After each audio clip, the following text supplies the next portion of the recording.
మంచిర్యాల జిల్లాలో ఆన్లైన్లో పత్తి కొనుగోళ్లు ప్రారంభమయ్యాయన్నారు పెద్దపల్లి ఎంపీ గడ్డం వంశీకృష్ణ. కొనుగోళ్లు ఆలస్యం కావడంతో రైతులు తీవ్రంగా ఇబ్బందులు పడుతున్నారని నిన్న కేంద్ర మంత్రులు కిషన్ రెడ్డి, గిరిరాజ్ సింగ్ దృష్టికి ఎమ్మెల్యే వివేక్తో కలిసి తీసుకువెళ్లామన్నారు. తమ ఒత్తిడితో కాటన్ సేల్స్ తిరిగి ఆన్లైన్లో స్టార్ట్ అయ్యేలా కేంద్ర మంత్రులు అధికారులను ఆదేశించారన్నారు. తమ విజ్ఞప్తిపై సానుకూలంగా స్పందించిన కేంద్ర మంత్రులు CCI cotton corporation of India CMD Lalit Kumar కు ధన్యవాదాలు తెలిపారు. రైతులకు ఎలాంటి సమస్యలున్నా వాటి పరిష్కారానికి కృషి చేస్తామన్నారు వంశీకృష్ణ. పత్తి కొనుగోలు మళ్ళీ ఆన్లైన్ సిస్టమ్ ద్వారా మొదలైందని చెప్పి వారు కన్ఫర్మ్ చేయడం జరిగింది.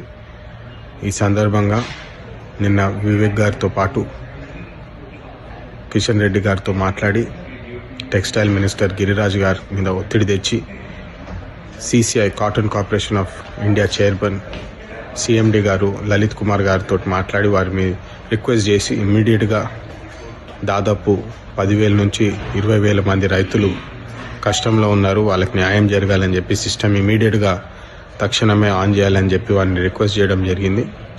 లలిత్ కుమార్ గారు కూడా చాలా పాజిటివ్గా స్పందించారు. గతంలో కాకా వెంకటస్వామి గారు టెక్స్టైల్ మినిస్టర్ ఉన్నప్పుడు వారితో పనిచేసి ఆ జ్ఞాపకాలు గుర్తు తెచ్చుకొని ఖచ్చితంగా పెద్దపల్లి ప్రజలకు రైతులకు న్యాయం చేస్తాం తక్షణమే అని చెప్పి వారు ఇమ్మీడియట్గా ఆన్లైన్ కొనుగోలు మొదలుపెట్టినారు. ఇది చేసినందుకు వారికి కృతజ్ఞతలు.